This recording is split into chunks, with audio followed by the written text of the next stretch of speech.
Assalamualaikum sahabat semua, semoga dalam keadaan sehat.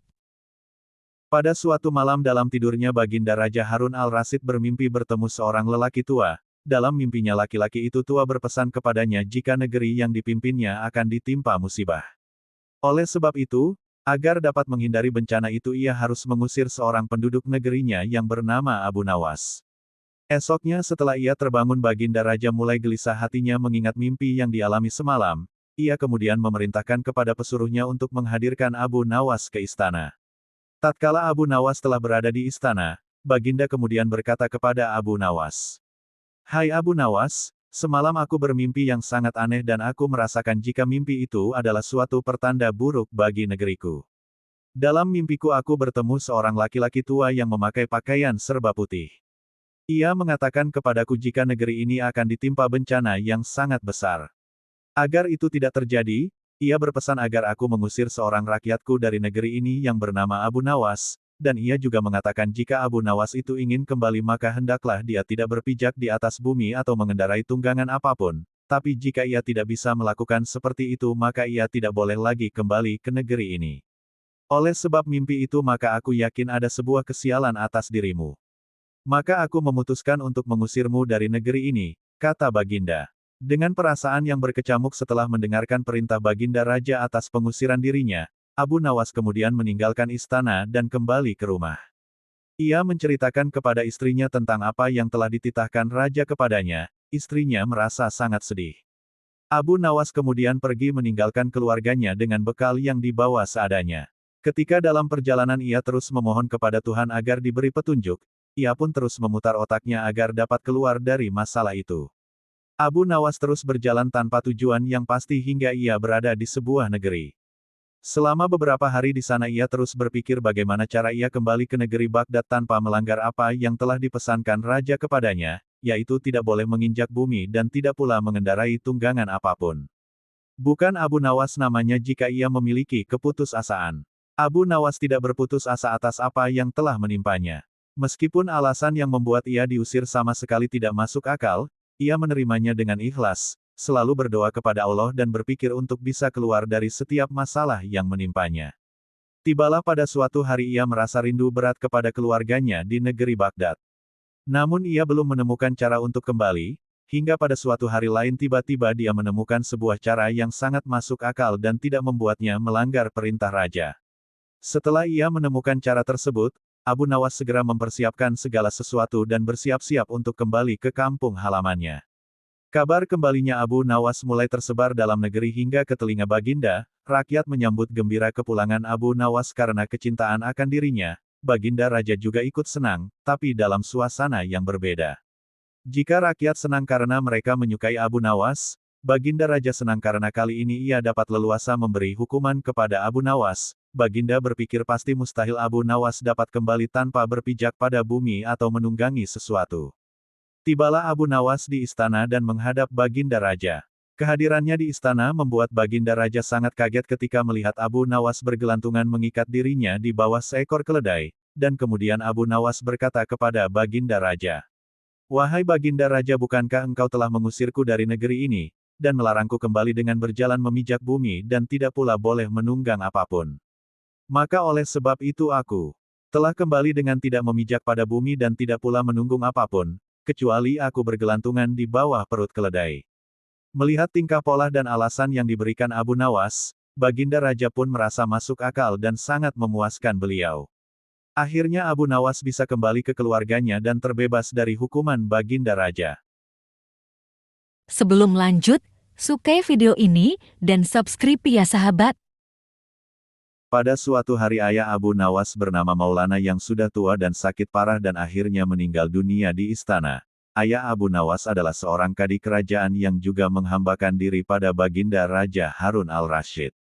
Abu Nawas dipanggil ke istana, telah diperintah Baginda untuk mengubur jenazah ayahnya itu sebagaimana adat Syekh Maulana. Apa yang dilakukan Abu Nawas hampir tiada bedanya dengan kadi Maulana baik mengenai tata cara memandikan jenazah hingga mengkafani, menyalati dan mendoakannya. Melihat itu, maka Baginda pun bermaksud mengangkat Abu Nawas menjadi pengganti ayahnya sebagai kadi kerajaan. Kabar tentang akan dipilihnya sebagai kadi menggantikan ayahnya pun sampai ke telinga Abu Nawas. Setibanya di rumah setelah selesai dari upacara pemakaman ayahnya, Abu Nawas pun tiba-tiba mulai bertingkah aneh tidak seperti biasanya. Abu Nawas mengambil sepotong batang pisang dan mulai menunggangi pohon tersebut layaknya kuda sambil berlari-lari, berteriak-teriak. Melihat tingkah aneh Abu Nawas, orang-orang pun merasa sangat heran dan banyak di antara mereka menyangka jika Abu Nawas sudah gila. Pada hari berikutnya, Abu Nawas mengajak anak-anak kecil beramai-ramai menuju makam ayahnya dengan membawa segala macam alat-alat permainan. Sesampai di makam tersebut ia kemudian mengajak anak-anak bermain rebana dan bersuka cita di atas kuburan ayahnya. Semua orang pun semakin heran atas kelakuan Abu Nawas itu, mereka menganggap jika Abu Nawas sudah benar-benar menjadi gila karena kematian ayahnya. Pada suatu hari ada beberapa orang utusan dari Baginda Harun al-Rasyid datang menemui Abu Nawas. Alangkah terkejutnya mereka melihat tingkah Abu Nawas yang sudah berubah. Salah satu dari mereka pun berkata menyampaikan perintah Baginda. "Hai Abu Nawas, kami diutus untuk membawamu untuk menghadap ke istana," kata utusan Baginda. "Buat apa Baginda memanggilku? Aku tidak ada keperluan dengannya," jawab Abu Nawas dengan enteng. "Hai Abu Nawas, kau tidak boleh berkata seperti itu kepada rajamu," kata utusan. "Hai Tuan utusan, kau jangan banyak cakap. Cepat ambil ini kudaku ini dan mandikan di sungai supaya bersih dan segar," kata Abu Nawas sambil menyodorkan sebatang pohon pisang yang dijadikan kuda-kudaan. Para utusan hanya geleng-geleng kepala melihat kelakuan aneh Abu Nawas. "Abu Nawas, kau mau apa tidak menghadap Baginda?" kata utusan. "Katakan kepada rajamu, aku sudah tahu maka aku tidak mau," kata Abu Nawas. "Apa maksudnya Abu Nawas?" tanya utusan penasaran. "Sudah pergi sana, bilang saja begitu kepada rajamu," serga Abu Nawas sembari menyaruk pasir debu dan melemparnya ke arah para utusan. Mereka pun segera pergi meninggalkan Abu Nawas dan melaporkan kejadiannya pada Baginda Raja. Baginda begitu marah mendengar laporan utusan. "Kalian bodoh semua, menghadapkan Abu Nawas kemari saja tak bisa. Cepat kembali ke rumah Abu Nawas, bawa dia kemari dengan sukarela ataupun terpaksa," perintah Baginda. Para utusan pun kembali ke rumah Abu Nawas dengan mengajak beberapa prajurit istana. Mereka kemudian membawa Abu Nawas dengan paksa dan dihadapkan pada Baginda. Namun lagi-lagi di depan Raja Abu Nawas bertingkah aneh bahkan tambah ugal-ugalan, layaknya seorang yang benar-benar sudah gila. Abu Nawas bersikaplah sopan. Tegur Baginda. "Ya Baginda, Baginda tahukah Anda apa Abu Nawas?" tanya Baginda. "Baginda, terasi itu asalnya dari udang. Kurang ajar kau menghinaku Nawas," kata Baginda marah. "Tidak Baginda, siapa bilang udang berasal dari terasi?" Baginda merasa dilecehkan, ia pun naik pitam dan segera memerintah kepada para pengawalnya untuk memukul Abu Nawas sebanyak 25 kali. Abu Nawas akhirnya lemas tak berdaya dipukuli pengawal raja. Usai dipukuli Abu Nawas disuruh keluar dari istana. Abu Nawas pun segera beranjak keluar istana, tetapi ketika sampai di pintu gerbang kota, ia dicegat oleh seorang penjaga. "Hai Abu Nawas, tempo hari dulu ketika kau hendak masuk ke kota ini kita pernah membuat perjanjian. Aku yakin engkau tidak lupa dengan janjimu bahwasanya jika engkau diberi hadiah oleh Baginda maka engkau berjanji akan membagi dua denganku. Nah, sekarang mana bagianku itu?" tanya penjaga pintu gerbang. "Hai penjaga, apakah kau benar-benar menginginkan hadiah yang diberikan Baginda kepadaku tadi?" "Lia, tentu itu kan sudah merupakan perjanjian kita," jawab penjaga. "Baik, aku akan berikan semuanya, bukan hanya satu bagian," kata Abu Nawas. "Ternyata kau sangat baik hati Abu Nawas. Memang harusnya begitu, engkau kan sudah sering menerima hadiah dari Baginda," kata penjaga itu gembira. Tanpa banyak bicara lagi Abu Nawas langsung mengambil sebatang kayu yang agak besar lalu penjaga itu dipukulinya sebanyak 25 kali. Penjaga itu menjerit-jerit kesakitan sampai lemah lunglai dan menganggap Abu Nawas telah menjadi gila. Setelah selesai Abu Nawas meninggalkannya begitu saja, ia terus melangkah pulang ke rumahnya. Sementara itu si penjaga pintu gerbang mengadukan nasibnya kepada Baginda Raja. "Ampun beribu ampun tuanku. Hamba datang kemari mengadukan Abu Nawas yang telah memukul hamba sebanyak 25 kali tanpa suatu kesalahan. Hamba mohon keadilan dari tuanku Baginda, kata penjaga itu. Baginda pun segera memerintahkan pengawal untuk membawa Abu Nawas. Setelah Abu Nawas dihadapkan ia ditanya, "Hai Abu Nawas, benarkah kau telah memukuli penjaga gerbang kota ini sebanyak 25 kali pukulan?" Tanya Baginda. Dalam keadaan masih berpura-pura gila, Abu Nawas menjawab, "Baginda, hamba melakukannya karena sudah sepatutnya dia menerima pukulan itu." "Apa maksudmu? Coba engkau jelaskan sebab musababnya kau memukuli orang itu." Tanya Baginda. "Hamba dan penjaga pintu gerbang ini telah membuat perjanjian bahwa jika hamba diberi hadiah oleh Baginda maka hadiah tersebut akan dibagi dua. Satu bagian untuknya, satu bagian untuk hamba. Nah, pagi tadi hamba menerima hadiah 25 kali pukulan, maka hamba berikan pula hadiah 25 kali pukulan kepadanya." Jawab Abu Nawas sambil tertawa-tawa bak orang gila. "Hai penjaga pintu gerbang, benarkah engkau telah mengadakan perjanjian seperti itu dengan Abu Nawas?" Tanya Baginda. "Benar tuanku," jawab penunggu pintu gerbang. "Tapi hamba tiada mengira jika Baginda memberikan hadiah pukulan padanya." Tambah penjaga itu, "Hahaha, dasar tukang peras, sekarang kena batunya kau." Sahut Baginda. "Abu Nawas tiada bersalah, bahkan sekarang aku tahu bahwa engkau adalah orang yang suka memeras orang. Jika perilakumu masih begitu, maka aku akan memecat dan menghukummu." Kata Baginda. "Ampun tuanku," sahut penjaga pintu gerbang dengan gemetar. Abu Nawas kemudian berkata, "Tuanku, hamba sudah lelah, sudah mau istirahat, tiba-tiba dibawa paksa ke sini, padahal hamba tiada bersalah. Hamba mohon ganti rugi, sebab jatah waktu istirahat hamba sudah hilang karena panggilan Baginda. Padahal besok hamba harus mencari nafkah." Sejenak Baginda melengak, terkejut atas protes Abu Nawas, namun tiba-tiba ia tertawa terbahak-bahak. "Hahaha, jangan khawatir Abu Nawas," kata Baginda. Baginda kemudian memberikan sekantong dinar kepada Abu Nawas. Abu Nawas pun pulang dengan hati gembira tapi tetap bertingkah seperti orang gila.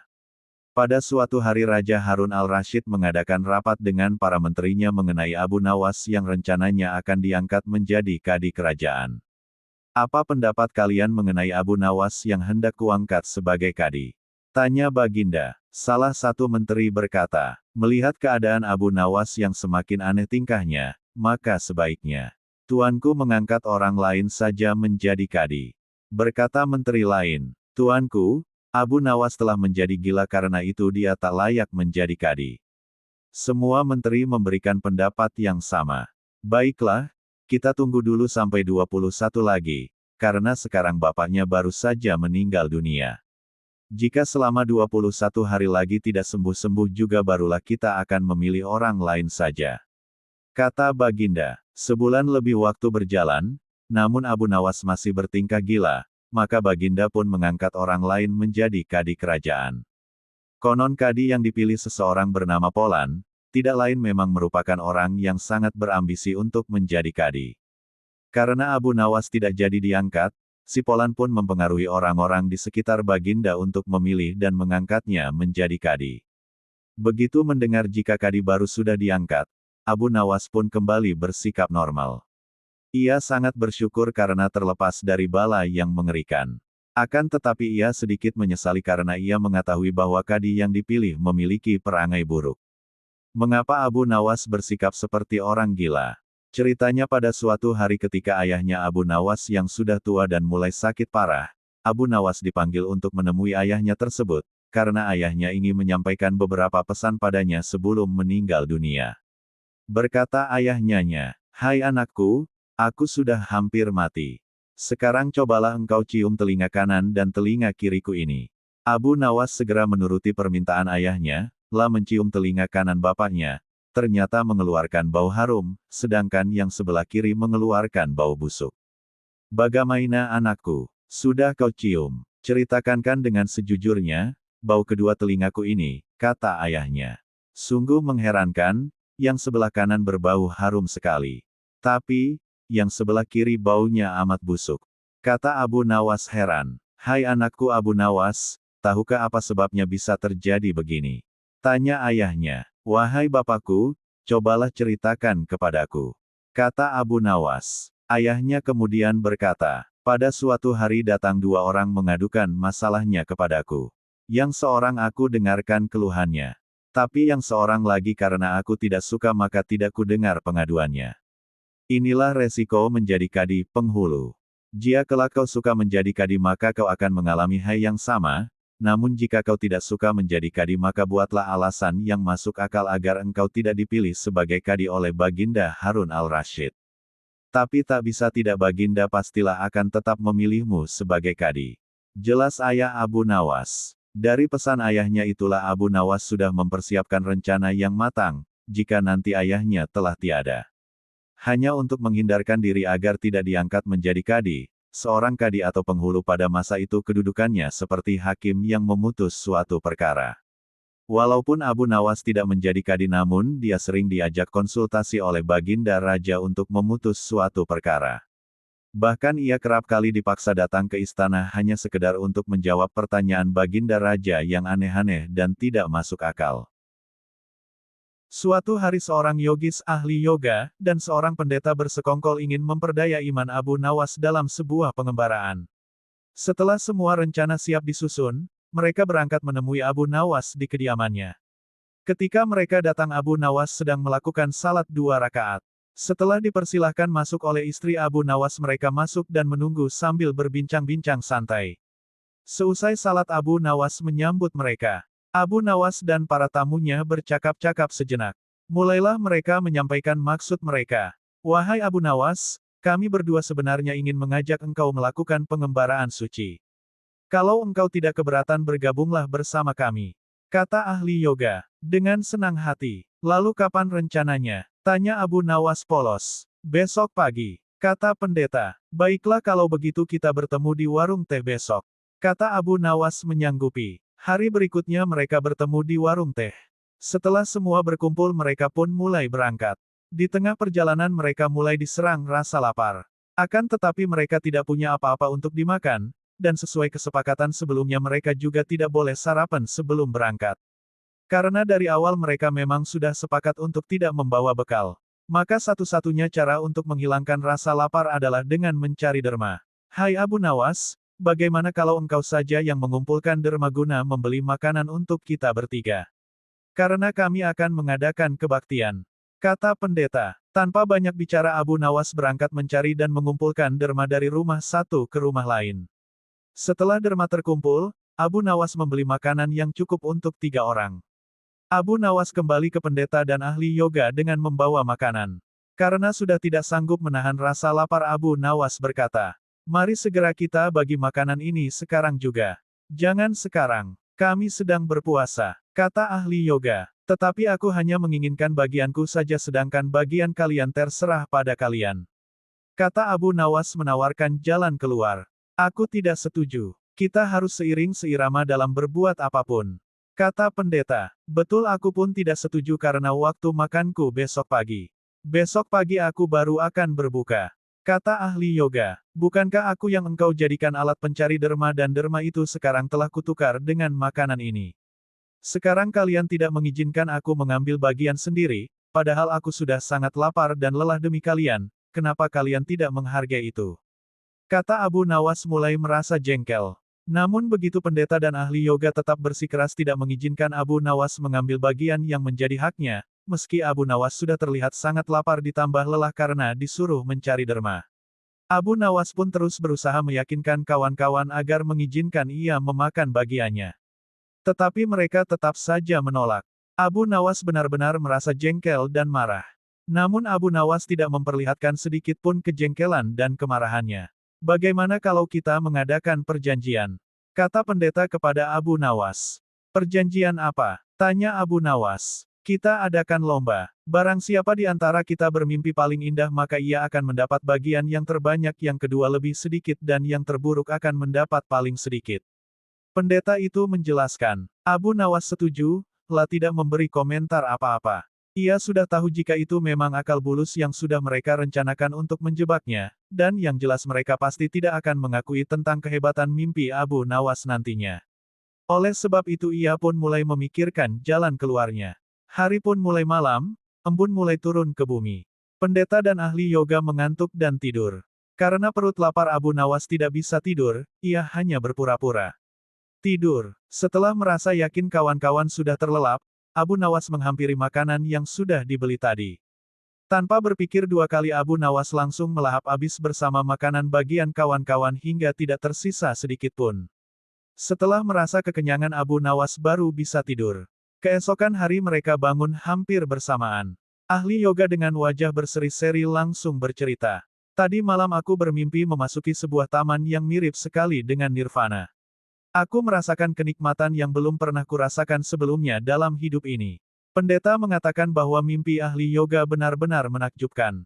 Betul-betul luar biasa. Kemudian giliran pendeta menceritakan mimpinya. Aku seolah-olah menembus ruang dan waktu. Dan ternyata memang benar. Aku secara tidak sengaja berhasil menyusup ke masa silam di mana pendiri agamaku hidup. Aku bertemu dengan beliau dan yang lebih membahagiakan adalah aku diberkatinya. Ahli yoga juga memuji-muji kehebatan mimpi pendeta. Abu Nawas hanya diam, ia bahkan tidak merasa tertarik sedikitpun. Karena Abu Nawas belum juga buka mulut, pendeta dan ahli yoga mulai tidak sabar. Mereka pun menanyakan mimpi yang dialami Abu Nawas. Abu Nawas pun mulai bercerita.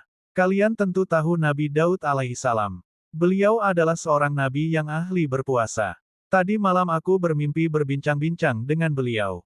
Beliau menanyakan apakah aku berpuasa atau tidak. Aku katakan aku berpuasa karena aku memang tidak makan sejak dini hari, kemudian beliau menyuruhku segera berbuka karena hari sudah malam. Tentu saja aku tidak berani mengabaikan perintah beliau. Aku segera bangun dari tidur dan langsung menghabiskan makanan itu. Kata Abu Nawas tanpa perasaan bersalah sedikit pun. Sambil menahan rasa lapar yang menyayat-nyayat, pendeta dan ahli yoga saling berpandangan satu sama lain.